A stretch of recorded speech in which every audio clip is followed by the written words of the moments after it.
Hello, everybody. Welcome once again to the Secrets of the High Demand Coach. And I'm here with another new friend of mine, Miss Marriot Winquist. And she is a seasoned executive in the technology industry with over 20 years of experience in the technical and business leadership roles. She brings a powerful blend of proven results and executive experience, along with outstanding coaching and consulting skills to help her clients achieve extraordinary results. Now, Marriott enjoys coaching ambitious leaders to unlock the joy in leadership. I love that. And create thriving teams, cultures, and organizations.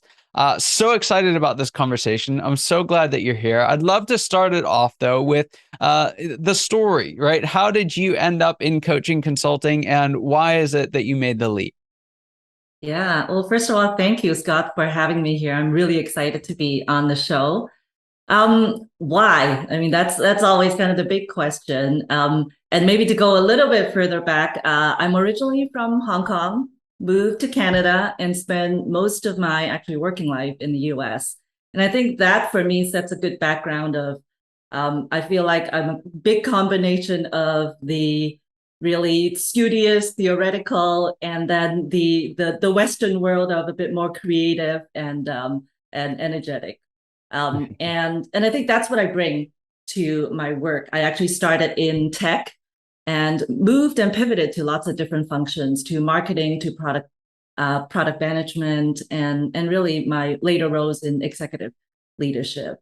And as my responsibilities grew, I think more and more, I really learned that a lot of times it's those moments, those one-on-one moments, and for me, sometimes in small groups and small teams, those were really the bright spots of Mm, both my day and how things can really move forward.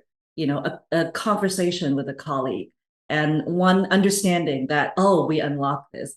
So those really were things that, as later in my career, I started to realize, wow, those are really powerful. yeah. And when I decided to kind of take a little bit of time and really evaluate, yeah, how else can I make impact? That's what came up for me over and over Mm, again. It's fantastic solving, fun business complex problems, but it's those moments that I'm like, I want more of that, and I want to do more yeah. for those folks that are in those positions that are, oh, I'm kind of stuck. How do we break through this? And what are some of the skills that we can do to break through that? So that's Yeah. kind of my journey into then more focused on executive coaching and consulting. I love that because you bring something out, and coaches, by virtue of the fact that we're in all of these meetings and relationships, get to see it a lot more. But what I think folks don't realize before they've ever had a coach is the power of those small moments, Yes. right? Lots of folks come in kind of looking for, give me a strategy, give me a technique, give me a tool. But you and I know, and what I think they come to experience is there's just these lightning in a bottle moments. And it's funny because afterwards it's almost difficult to explain. It's like, well, Yes. what happened? It was great. Well, what did they teach you? It was awesome. We kind of like we run out of language for what happened. And so I love that. And I love that that's the motivation because it really is what makes those relationships so special. Yeah, yeah, absolutely. And I actually do want to add that I also have a focus on really helping and advancing women in Mm, leadership and mm, in kind of businesses as well. I think, while everything is equal and there's lots of opportunity right now, there's still things that I feel like as a female either entrepreneur or leader in business, there are different things that are challenges that are either not seen or not fully aware of by others. And yeah. so I absolutely am very committed to really helping drive that and advance that for women in leadership. I love that. And my next question was going to be, what is some of the most important work that you do? And I would imagine that it's going to fall in that space. So tell us a little Yes. bit more about maybe even some of the challenges that women in leadership are coming from. I think I know for me, I'm particularly interested, technical, and industry. Like these aren't spaces that we've seen as many leaders, female leaders really shine. So Yeah. I love that that's your background and what you're doing now. So tell us a little bit more, like what are some of those primary challenges and how do you help leaders through it? Yeah. I think especially for women leaders, I think one of the key challenge is the both viewing yourself and being seen by others as being the one with strategic impact. I think a Mm, lot of leaders and women leaders are really great at getting things done and getting things done well. And they're seen as those really productive doers. However, there's both a probably self perception and other perception that, well, how do I break out of that? How do I elevate my dialogue to really talk about strategic impact, to really mm, make a dent in the business, move the needle in other areas of the business? So there's certainly a lot of kind of internal understanding and awareness to help the person themselves actually unleash that. And then there's also the understanding of what culture and what organization are you working in? And mm. is that the right fit and the right version of success that you want to get to? So yeah, especially for women leaders, I feel like that's one of the key challenge. And it's both the mindset and also having the skills to navigate that. Yeah. And so what would you say to someone, let's say woman in leadership who is that productive doer, right? They've got a great reputation. They're in a good spot. They're getting a lot done. Yeah. And when they look at what would be next, the kind of defining feeling is fear, right? It's like, Yes. I don't know. So what would you say to someone who's sitting in that position right now?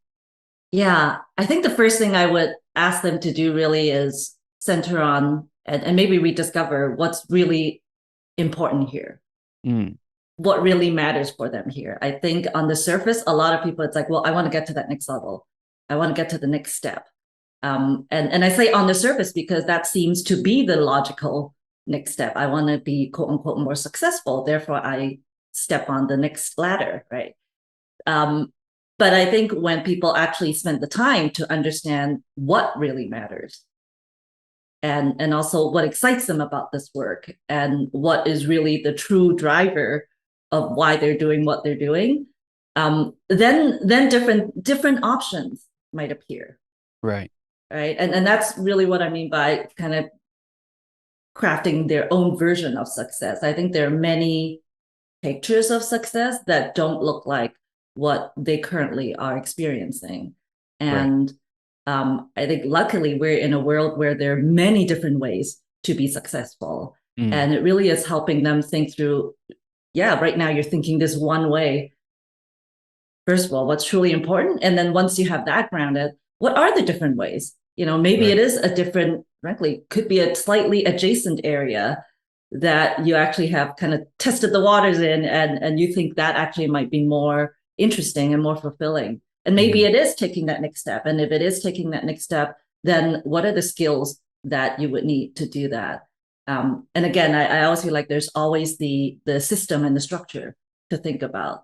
You yeah. know, are these the right teams? Are these the right organizations for you to thrive in? So Mm, thinking through the conditions of what actually makes you thrive, yeah. that's what I would, work with them on. Because a lot of times it's just not the right fit for the right organization. And Right. meanwhile, in another organization that actually value their worth and their the talent that they bring, they're going to be massively successful. Yeah. So it's both thinking internally around them and then really the part structures around them and systems around them as well. Yeah. And that's a fantastic insight because I think most folks will tend to one of those, right? Yes. Either it's all up to me, I got to do everything, and the world around me doesn't matter, right? Right. Or we become so defined by the environment that it's like I couldn't possibly do anything because I am what my environment makes me to be. Right. Or they may even have the right fit and environment, but they don't have the actual steps to make the progress to do it. Correct. That's Correct. fascinating. Yeah. Fascinating. So, in light of that, what do you see? What do you see folks try to do before they hire you and bring you in? Yeah.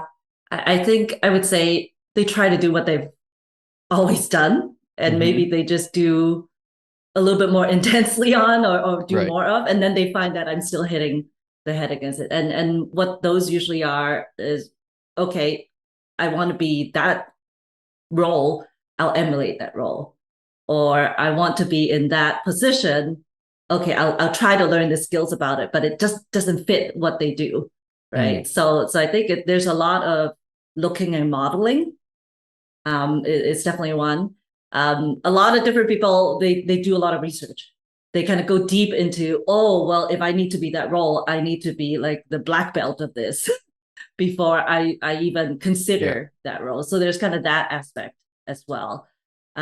But yeah, I think they just keep repeating that over and over, and still feel that, oh, when I go into a meeting, I still can't be like him or her. I still can't act like that. Well, of course, because you are not that person. Right. And so they really kind of get into that cycle of and then it exhausts you, right? Then it's like, oh, then I must not be this executive material because I can't get there.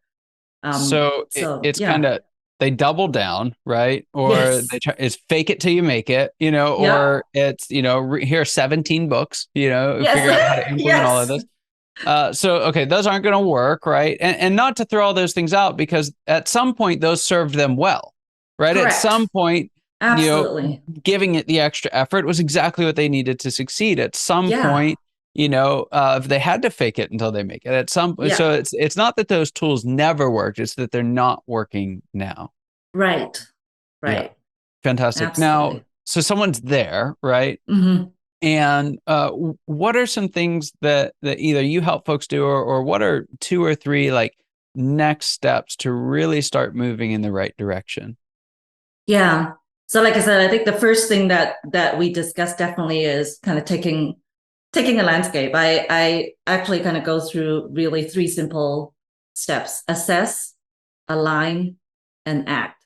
And it really is a bit of a iterative cycle. And assess is really just taking that landscape, right? And that landscape, I always look at the three dimensions that we kind of talked about. Yourself, where are you at? What's going on? What's in your head? Why is it now? Right? Why Right. now and not even later or before?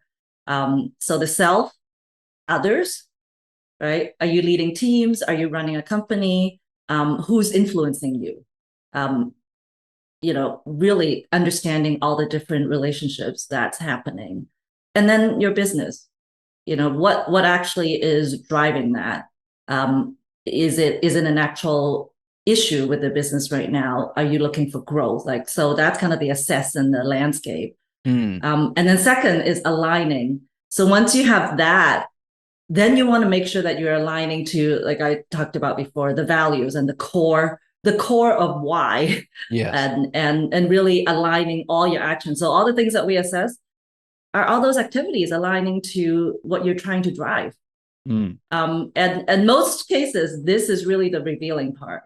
This is when either they look at their calendar and go, oh yeah, that's right. I wanted to do this, but I actually spent zero time doing it. So the alignment part is kind of where do things fit, and also starting to identify what are some of the new things to do. And then it's acting, right? Because I think we do a lot of planning and thinking and theorizing, but really nothing works until you take that next step. And so really is helping them gain that clarity. We might not have the full road from A to B, and probably often we don't.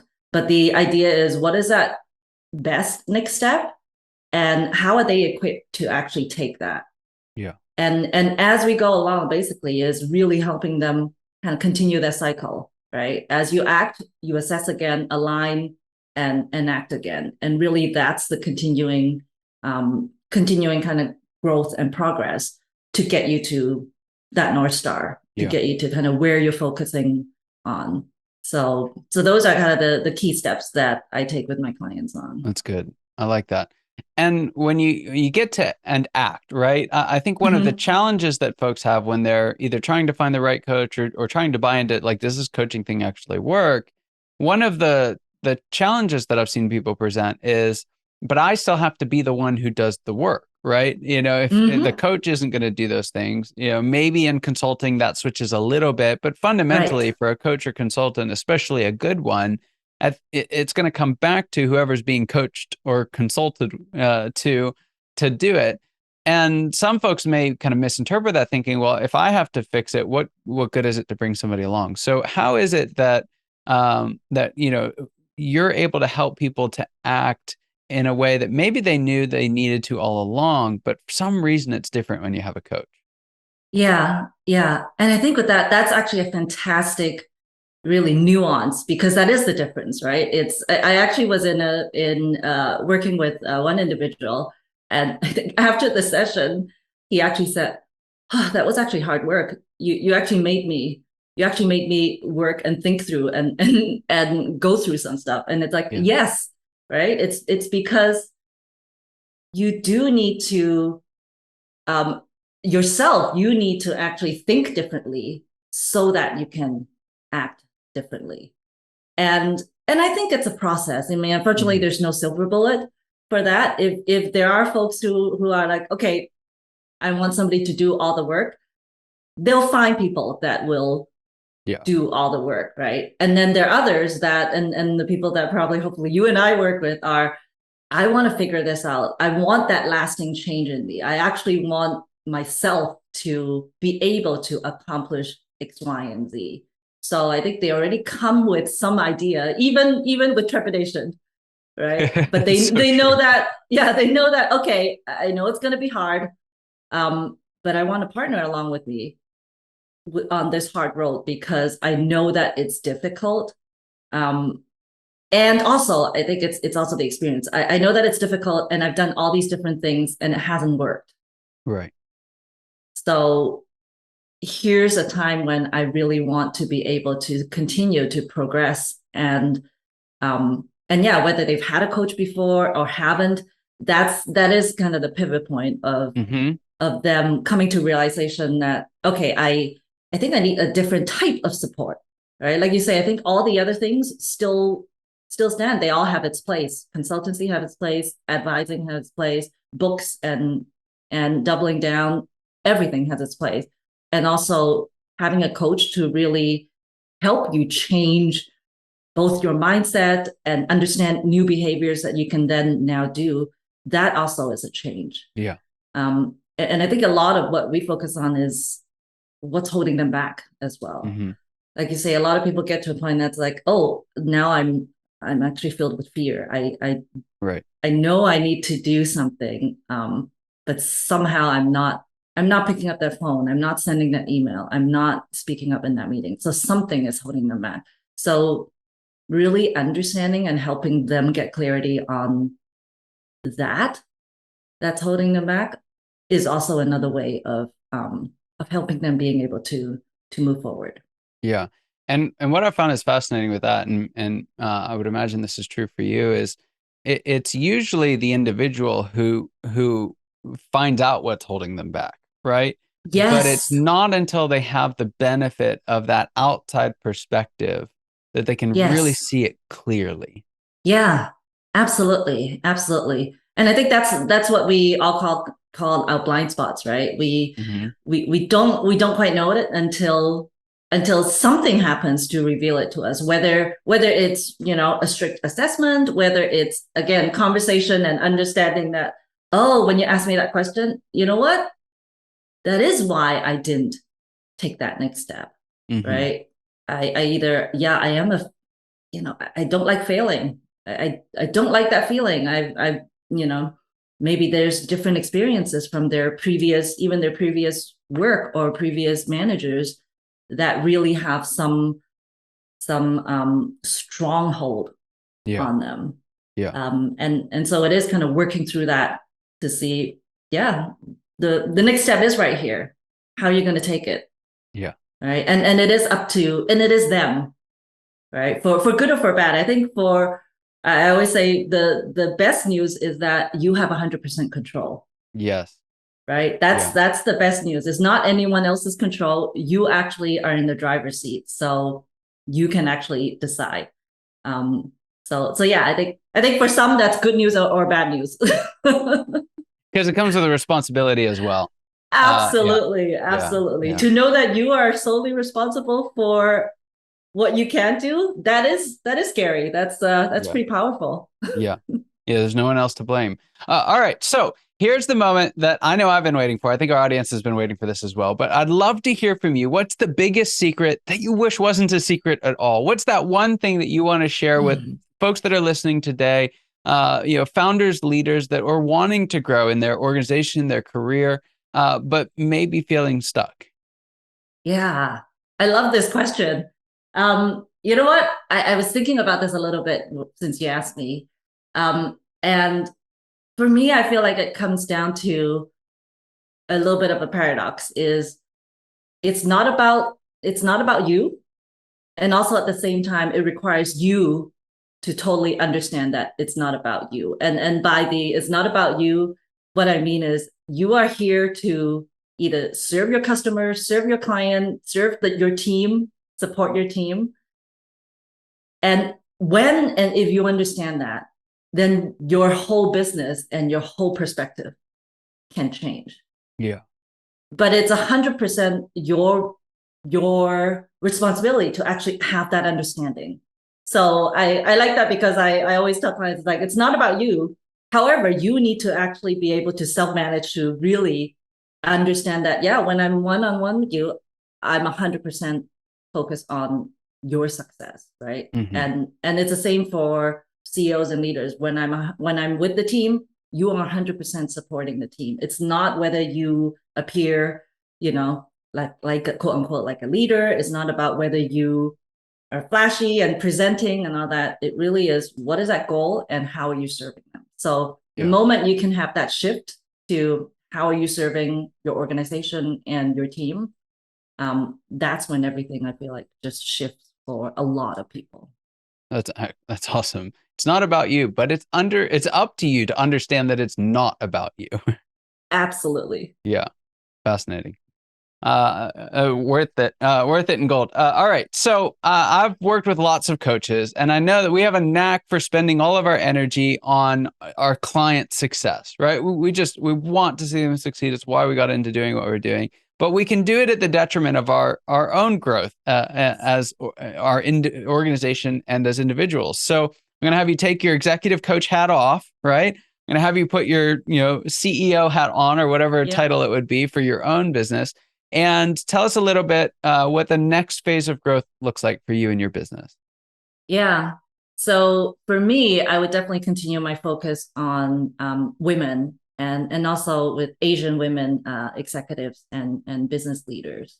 And also in terms of business segment, I love working with businesses and teams that are growing. So if your team has doubled in the last year, and that's when you feel like you're drinking from the fire hose, you need to still keep the team growing. You still need to build a sustainable and healthy team. I mean, you're not doing the spike burnout and having the team be not healthy. So really focusing on high growth teams and organizations so that you can really hone in on that connectedness, build the right space and team for your business to grow. Mm, that's excellent. Excellent, excellent. Well, thank you so much. Now, I know that some of our listeners are listening and they're I do. I feel stuck, or I'm in that place. I've tried it. I've been faking it until I make it because that's what I've been told to do, or whatever those things are. It's just resonating with them. So, how can folks connect with you to learn more? Yeah. So there are a couple of ways. I have two things that are coming up. One is my signature executive program, which I have two spots left for Q3. So you can find that at BrightTreeLeaders.com and you can contact me there. And other is a really special program that I'm launching with a collaborator is the Asian Women Executive Program. And for that one, it's at selfco.com, and we can have the details of the website there. But that one is specifically focused on Asian women and helping them really understand and embrace their identities so that they can unleash their leadership in the most powerful way. Fantastic. Well, Marriott, thank you so much for being here today. It was an absolute privilege and honor to have you on the show. Thank you so much, Scott. I really enjoyed it. Absolutely. And for everyone listening, your time and your attention mean the world to us. It's such an honor. We thank you for sharing with us today. We hope you got as much out of it as I did. And I'm looking forward to seeing you next week. Until then, take care.